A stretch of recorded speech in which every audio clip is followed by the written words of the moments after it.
If you could be one person in the world, who will you choose? Becoming the woman of your dream, that version of yourself that is the most confident, the most attractive, the most successful. Hi, beautiful soul. I just recorded session 2 of my course, In You.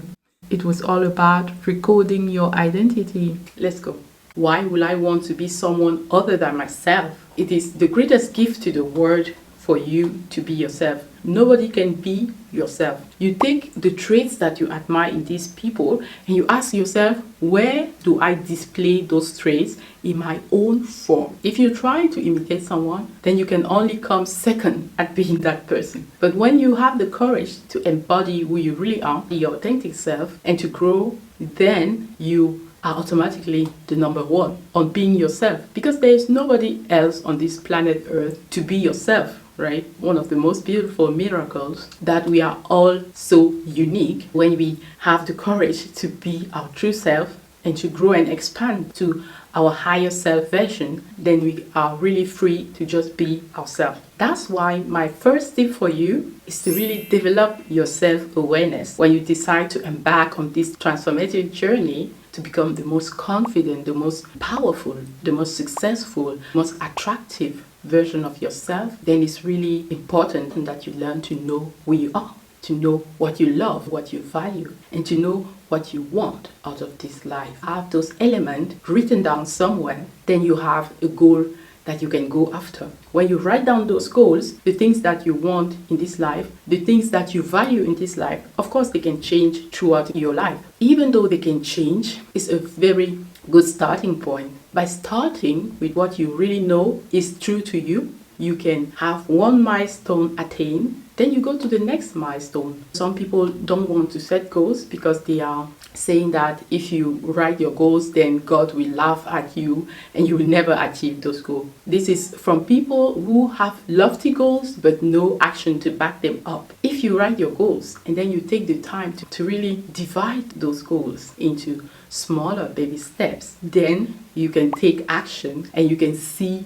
your goal coming to life. When you attain one milestone or when you attain your goal, it's an opportunity for you to set another goal. And if that goal is aligned with who you are really enthused and inspired to go to the next level, whatever you have chosen. You choose a goal because of how you think it will make you feel when you achieve it, to fulfill something that you perceive is missing. And that's why feeling the way you want to feel when you achieve that goal right now is going to accelerate the velocity with which you attract that goal to you. And you can always think, no matter what the goal was, I will do my best this time, and I don't have to let myself be stopped by perfectionism. It can be another form of procrastination. Regarding my tip 1, some practices that can help you to develop that self-awareness. Number 1, you journal. You write your thoughts down, your emotions if you want, to understand how your mind works, who you are, why you react in some situation, what is triggering for you, and so on.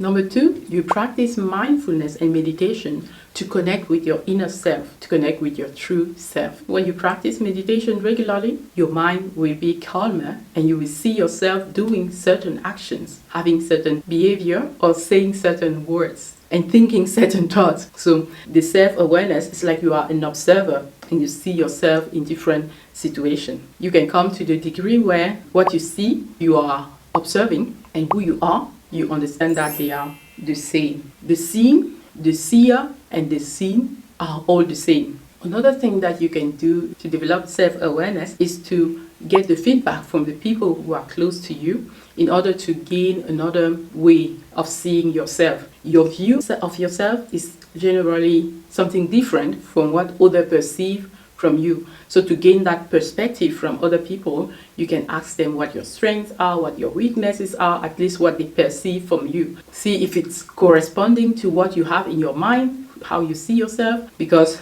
most of the time it's a story that they have from you. It's not necessarily the truth. It's another perspective, and you can use that to work on your self-awareness. My second piece of advice for you is to set inspiring goals that are really aligned with who you are and with your value, with what you value. So those goals will guide you and give you a sense of purpose. I love this definition of success is the progressive realization of a worthy ideal. Those goals can be an ideal that you go after and it gives you a sense of purpose. So let's talk about how to do that. You can set short-term goal and you can set long-term goal and you can set very long-term goal. Generally, we underestimate what we can do in 10 years and we overestimate what we can do in 1 year or 1 month. So it's important to have those different milestones, short-term, middle-term, and long-term. By setting those goals, you have something to orient yourself with. There's so many things to do, but by prioritizing, you know what is most important for you.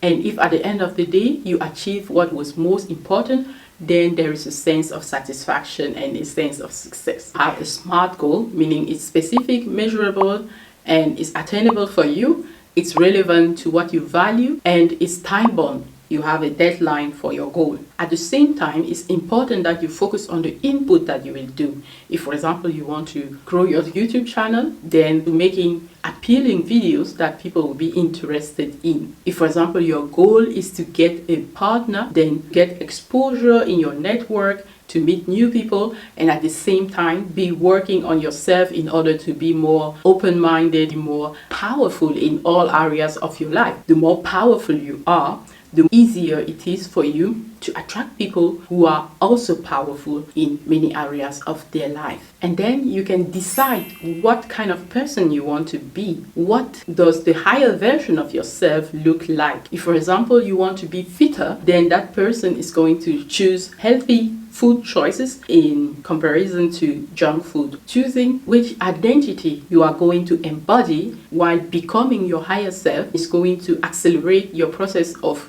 achieving your goals. Another important thing that you can do is to write your gratitude relative to those goals. By writing, you are seeing that you are progressing. And what is a progressive realization of a worthy ideal? That is success. Baptize that progress that you are making, that you are being successful. All right, the next piece of advice that I have for you was to work on your self-confidence. And the best tip that I can give you is to be in practice mode. You have the growth mindset, meaning that you know that if you want to achieve a goal, it's possible for you. And you are going to grow toward that goal, right? The progressive realization of your ideal. And you are going to learn everything necessary to reach that goal. You are going to do what it takes. And if you do so, you are in practice mode, meaning that you will try things, some will work, some will not work. And you will learn from your experience. You will continue to do more of the things that work and less of the things that don't work. Now you can decide what identity you are going to embody. If you don't choose something that is really valuable to you, you will do this transformation for a while, but then you will default to what is really you. It is going to be like you are walking against the current. If, for example, to the question, who do you want to be on this earth? You chose the people that you admire, being the celebrities, being the geniuses of the world, like Leonardo da Vinci, the Einsteins, Michelangelo, all those geniuses, and yourself. Yes, you are a genius as well, but sometimes we don't recognize that. You are unique in your way, and by honoring your flavor of genius, the world can profit because you are here.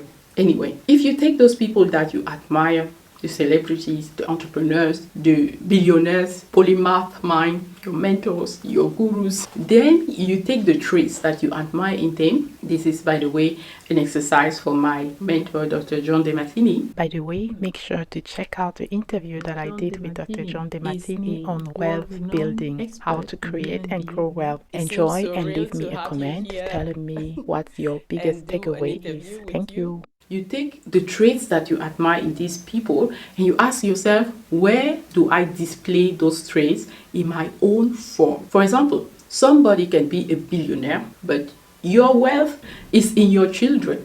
Because will you be able to trade your children for billions? If someone came and said, okay, you know what? I love your children. I will give you 1 billion and I want to take them. Are you going to give your children away? Someone for whom the highest value, the highest priority are their children. For that person, even 100 billions won't be enough to trade. They will not be willing to trade. So that means that the value that they have in their children is more than 100 billion. It's the same in all areas of our life. We can have wealth in another form than the financial wealth. How much can you trade a fulfilling relationship with, or a loving partner with? It's not in financial money, it's another value. But there is the possibility to transmute that energy that you have with your values, with your children, with your partner, with anything that is important to you, with your knowledge, your creativity. Like, you can watch this video. There are ways how you can transmute that into financial value.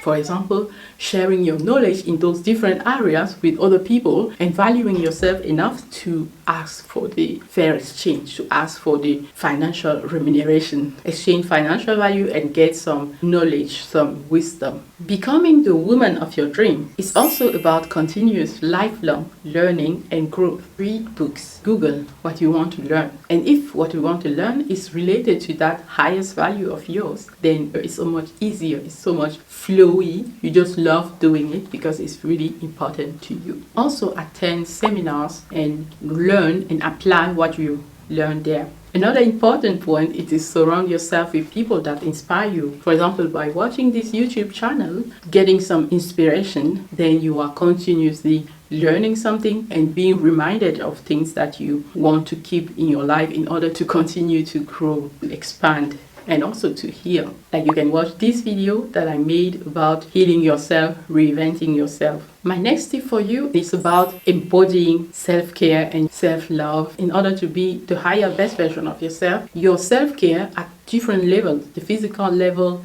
emotional level, the mental health level, even your spiritual level, nurturing your mind, your body, and your soul. Take care of all those aspects when you are becoming the most empowered version of yourself. Sometimes when we are pursuing our goals, we forget to prioritize our sleep. Yoga or meditation to release the stress, relaxation techniques, listening to some relaxation subliminals or affirmations, and learning to meditate in silence as well is really going to be very beneficial. This leads me to my next tip for you, which is to introduce some fun in your life. It's important that you have fun in what you do. Definitely engage in activities that bring you joy and fulfillment. If you can bring fun and play into your work so that every day you are just playing and having fun instead of saying like, I have to work, it will give you that energy that you can share with the world, right?